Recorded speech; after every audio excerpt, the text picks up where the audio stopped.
Hey folks, today we're going to talk about counting subatomic particles. Um, so let's go ahead and get started. Would you expect two electrons to attract or repel each other? Well, definitely.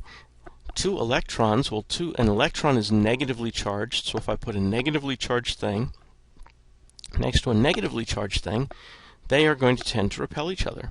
So sure, negatives would repel, two positives would repel, but a positive and a negative would attract. But since atoms are surrounded by electrons, would you expect two atoms to attract or repel each other? Well, if they're both surrounded by electrons, and we've got electrons out here and electrons out here, you'd expect these two things to repel each other. So then, why in the world would two things bond? All right? Because you'd expect them to repel each other. Well, we know that the oxygen we breathe is O2, and what we breathe out is CO2. So we have stuff that's bonded together. So somehow we have two oxygen atoms that are attracted to each other to the point where they are attached.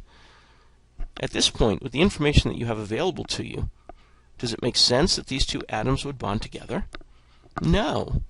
It would not make sense. It makes no sense at all, because the electrons in this oxygen atom should be repelling the electrons in this oxygen atom, so these two oxygen atoms should be repelling each other. So with what you know so far in chemistry, this does not make sense.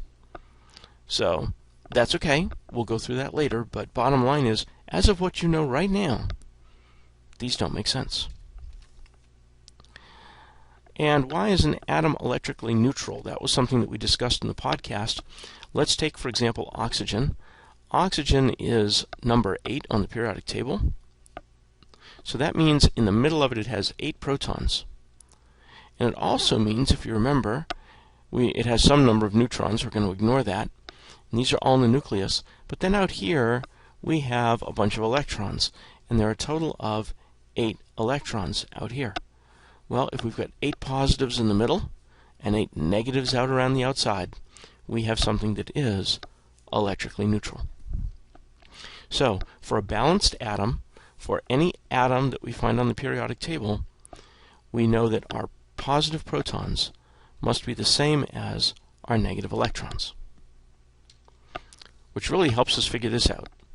So if I look at atomic number 9, atomic number is also my number of protons.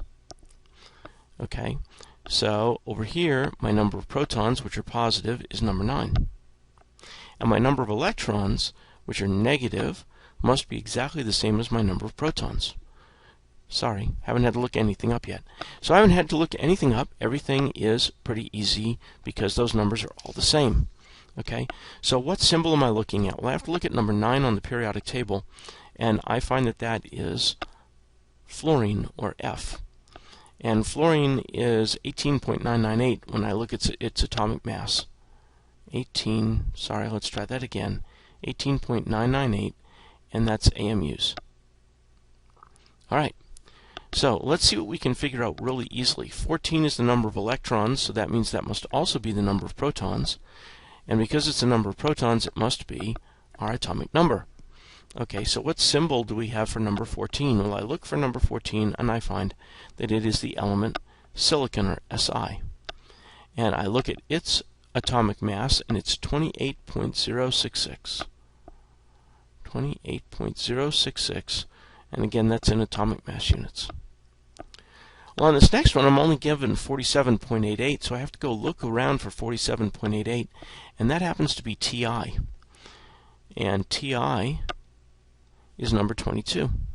So that means it has 22 protons, 22 electrons, and has an atomic number of 22. How about copper?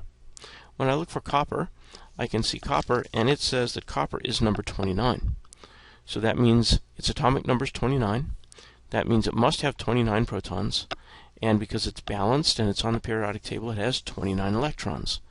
And its atomic mass, according to my periodic table, is 63.546. Stop it. 546 atomic mass units. And finally, number 25. So we look at the number of protons, it says it's 25. That dictates the fact that it is atomic number 25 and that it has 25 electrons. So if I look for number 25, I notice that is Mn. And I use Mn a lot because it's manganese, and I want you to be very sure that you understand it is not Mg, which is magnesium. Okay, and our mass is 54.938 AMUs. Okay, I think that's it. Oh, wait a minute, there are more. Sorry, missed that. No, different worksheet. We are done. We'll see you in class. Thanks. Bye.